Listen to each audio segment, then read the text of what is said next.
Halo, perkenalkan nama saya Deulandari. Di sini saya akan menjelaskan tentang mini riset saya yang bertajuk korelasi antara penggunaan Twitter mahasiswa Pulau Jawa dan perilaku selektivisme. Untuk membahas ini, kita perlu kembali ke tahun 2006, di mana seorang wanita bernama Tarana Burke memulai sebuah movement bertajuk Me Too untuk menaikkan kesadaran tentang perempuan yang menjadi korban pelecehan seksual. Nah, tagar ini kemudian menjadi viral setelah seorang aktris bernama Alyssa Milano memposting atau mengunggahnya di media sosial Twitter milik pribadinya. Nah, apa hubungannya ini dengan aktivisme? Kegiatan yang dilakukan oleh aktris tersebut dengan mengunggah tagar melalui media sosial pribadinya itu adalah sebuah kegiatan aktivisme. Apa itu Twitter? Twitter in a nutshell adalah sebuah platform microblogging dan online texting yang mengizinkan kita untuk mengirim pesan kepada komunitas secara luas. Nah, meskipun pada awalnya Twitter ini ditujukan untuk keperluan jurnalistik, namun kemudian oleh para selebriti, Twitter ini dipopulerkan sebagai platform untuk berbagi tentang kehidupan pribadinya masing-masing. Nah, oleh karena itu ini sejalan dengan teori uses and gratification, di mana teori ini mengatakan bahwa penggunaan suatu platform atau media itu bergantung pada kebutuhan dan kepuasan penggunanya masing-masing. Nah, esensi utama dari teori ini adalah istilah active audience, di mana audiens secara aktif memutuskan kegunaan dan motif berdasarkan minatnya masing-masing. Nah, oleh karena itu tidak dapat dikatakan bahwa setiap audiens itu adalah equally active, karena bisa saja untuk media baru seperti media sosial seperti sekarang ini menarik perhatian orang-orang yang memang pasif untuk melakukan kegiatan aktivisme digital dan berakhir melakukan selektivisme. Oleh karena itu, di sini kita akan membahas selektivisme. Selektivisme sendiri secara etimologis berasal dari kata slacker yang artinya orang pemalas dan aktivisme. Jadi secara singkat dapat diartikan selektivisme ini adalah aktivisme yang memerlukan sedikit usaha, sedikit resiko, bertujuan untuk membuat perubahan, meningkatkan kesadaran, tapi tetap memberikan instant gratification sebagai gantinya.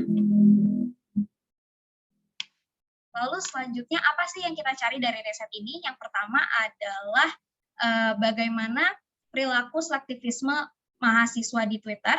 Lalu yang kedua adalah apa saja motivasi penggunaan Twitter mahasiswa. Lalu yang terakhir itu ada apakah ada hubungan antara penggunaan Twitter dengan perilaku selektivisme mereka di Twitter.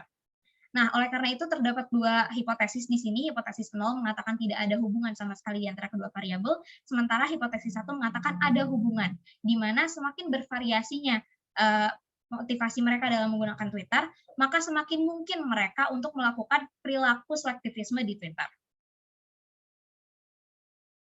Nah, kira-kira seperti ini modelnya. Kita ingin mencari hubungan antara penggunaan Twitter dengan perilaku selektivisme menggunakan teori uses and gratification.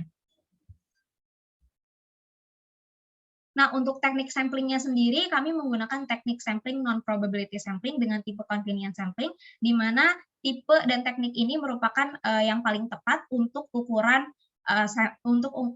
populasi yang cukup besar di era pandemi sekarang ini. Nah, untuk mencari sampel size-nya, kami menggunakan sebuah platform bernama SurveyMonkey, di mana kami memasukkan population size-nya terlebih dahulu yang kita dapat dari data BPS tahun 2020 tentang jumlah mahasiswa di Pulau Jawa, lalu kami memasukkan confidence level 95% dan margin of error 5%, maka didapat sampel size-nya 385 sampel size, yang kemudian kita bulatkan menjadi 425 untuk meningkatkan akurasi. Nah, untuk kuesionernya sendiri kita bagikan melalui Gform atau formulir online dengan kriteria sebagai berikut. Yang pertama, mahasiswa aktif yang kampusnya berada di Pulau Jawa. Kenapa harus mahasiswa? Karena berdasarkan jurnal Youth Activism and Social Movement, di situ dikatakan bahwa mahasiswa itu terkenal dengan aktivisme kampusnya, mulai dari rekrutmen hingga mobilisasi. Lalu setelah itu, kenapa harus Pulau Jawa? Karena berdasarkan asosiasi penyelenggara jasa internet Indonesia, Pulau Jawa ini merupakan pulau dengan kontribusi penetrasi internet terbesar se-Indonesia. Dan kenapa harus pengguna Twitter? Karena penelitian ini berfokus pada media sosial Twitter. Nah, selanjutnya untuk kuesioner itu dimulai dengan pertanyaan demografis, yaitu jenis kelamin, usia, dan angkatan. Lalu untuk instrumen variabel X-nya sendiri, kami mengambil 9 instrumen dari jurnal terdahulu yang berjudul How Millennials Engage in Social Media Activism. Lalu untuk variabel Y-nya juga kami mengambil dari jurnal terdahulu, sebanyak 7 instrumen dari jurnal Facebook as a Toolkit. Nah, setiap instrumen ini kami ambil, tiru, dan modifikasi sehingga disesuaikan dengan kebutuhan penelitian yang akan kita lakukan. Nah, uji utama yang akan kita lakukan di sini adalah non-parametric Spearman bivariate test, di mana uji ini akan dilakukan untuk mencari hubungan antara kedua variabel dengan data yang ordinal.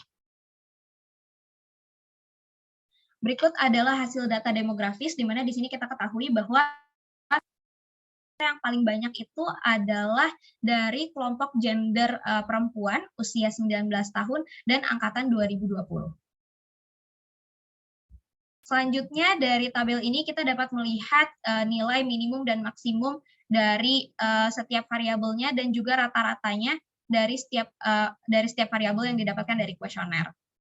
Lalu selanjutnya untuk data deskriptif per instrumen variabel X ini, dari rata-rata ini kita dapat melihat kira-kira motivasi mana yang paling kuat dan yang paling lemah berdasarkan rata-rata terbesar dan terkecilnya. Maka di sini ditemukan untuk yang terbesar itu X1 dan yang terlemah itu adalah X7.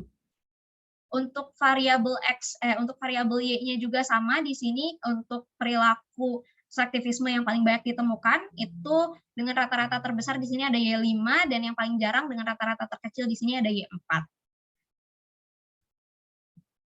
Selanjutnya untuk uji validitas dan reliabilitas itu awalnya kami variabel X itu memiliki 9 instrumen dengan extraction value dari 0,459 hingga 0,809. Namun ada 2 instrumen yang invalid karena kedua instrumen tersebut memiliki extraction value di bawah 0,5. Sedangkan untuk variabel Y-nya sendiri itu ketujuh-tujuhnya aman karena extraction value-nya semuanya berada di atas 0,5.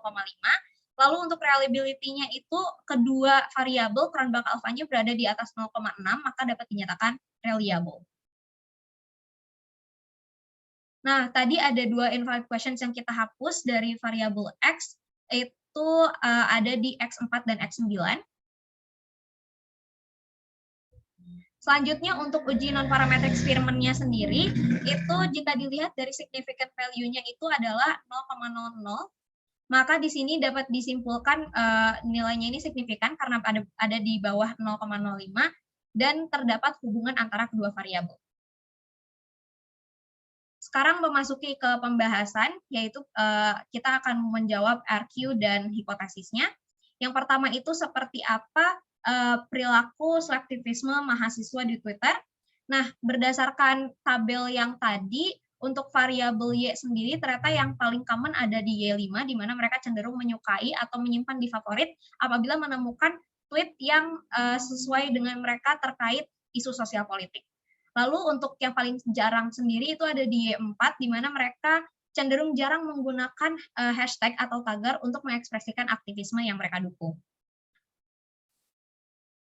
Selanjutnya untuk motivasi penggunaan Twitter mahasiswa sendiri, ini tadi dari variabel X. Dari variabel X sendiri, itu yang paling kuat itu ada di X1, di mana mereka menggunakan variabel X untuk mempresentasikan informasi terkait isu sosial politik. Lalu yang paling lemahnya itu ada di X7, di mana mereka menggunakan Twitter, karena Twitter adalah suatu hal untuk dilakukan saat ini. Selanjutnya, apakah ada hubungan antara penggunaan Twitter dan selektivisme behavior-nya mahasiswa? Di sini berdasarkan hasil, karena hasil ujinya itu berada di bawah 0,05, tadi uji Spearman, maka hipotesis 0 yang menyatakan tidak ada hubungan ditolak, dan hipotesis 1 yang menyatakan adanya hubungan diterima. Sekian dari saya, semoga membantu Anda dan studi Anda. Terima kasih atas perhatiannya. Sampai jumpa.